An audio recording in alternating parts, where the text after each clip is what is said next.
বিসমিল্লাহি রহমানির রহিম। আসসালামু আলাইকুম প্রিয় দর্শকবৃন্দ।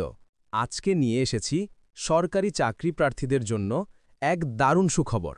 গণপূর্ত অধিদপ্তর পাবলিক ওয়ার্কস ডিপার্টমেন্ট পিডব্লিউডি সম্প্রতি প্রকাশ করেছে নিয়োগ বিজ্ঞপ্তি ২০২৫।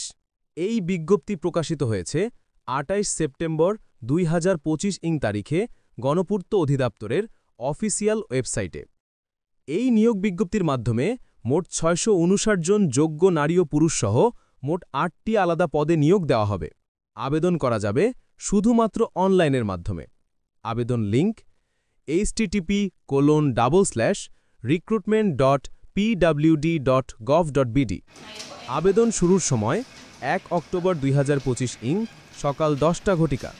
আবেদন শেষ হওয়ার সময় ৩১ অক্টোবর ২০২৫ বিকেল ৫টা ঘটিকা। পদভিত্তিক তথ্য। পদ, সংখ্যা ও যোগ্যতা। ১ স্টেনোটাইপিস্ট কাম কম্পিউটার অপারেটর ২৯ জন, স্নাতক বা সমমানের ডিগ্রি, ষাটলিপিতে ইংরেজিতে ৭০ ও বাংলায় ৪৫ শব্দ প্রতি মিনিটে গতি থাকতে হবে। কম্পিউটার টাইপিংয়ে ইংরেজিতে ৩০ ও বাংলায় ২৫ শব্দ প্রতি মিনিটে গতি থাকতে হবে।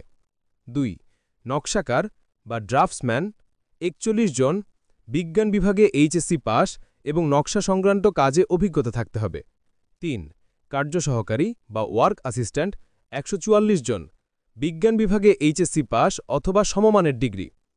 ৪ অফিস সহায়ক কাম কম্পিউটার মুদ্রাক্ষরিক ৭৬ জন, এইচএসসি পাস এবং কম্পিউটার টাইপিংয়ে দক্ষ হতে হবে, বাংলায় ২০, ইংরেজিতে ২৫ শব্দ প্রতি মিনিটে।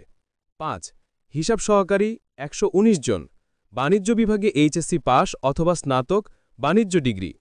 ৬ অফিস সহায়ক ১৬১ জন, অষ্টম শ্রেণী বা সমমানের শিক্ষাগত যোগ্যতা। ৭ নিরাপত্তা প্রহরী ৮১ জন, অষ্টম শ্রেণী বা সমমানের শিক্ষাগত যোগ্যতা এবং বাগান পরিচর্যা বিষয়ে জ্ঞান থাকতে হবে। ৮ মালি ১৮ জন, অষ্টম শ্রেণী বা সমমানের শিক্ষাগত যোগ্যতা এবং বাগান পরিচর্যা বিষয়ে জ্ঞান থাকতে হবে। এটি একটি স্থায়ী সরকারি চাকরি, যেখানে আপনি পাবেন চমৎকার বেতন স্কেল ও সরকারি সুবিধাসমূহ। তাই যারা সরকারি চাকরির প্রস্তুতি নিচ্ছেন তাদের জন্য এটি একটি সোনালী সুযোগ। অবশ্যই সময়মতো আবেদন করে ফেলুন। আরও নতুন নতুন সরকারি ও বেসরকারি চাকরির খবর সবার আগে পেতে চ্যানেলটি সাবস্ক্রাইব করে পাশে থাকা বেল বাটনটি অন করে রাখুন। ভিডিওটি লাইক, কমেন্ট এবং শেয়ার করতে ভুলবেন না। ধন্যবাদ সবাইকে। আল্লাহ হাফেজ।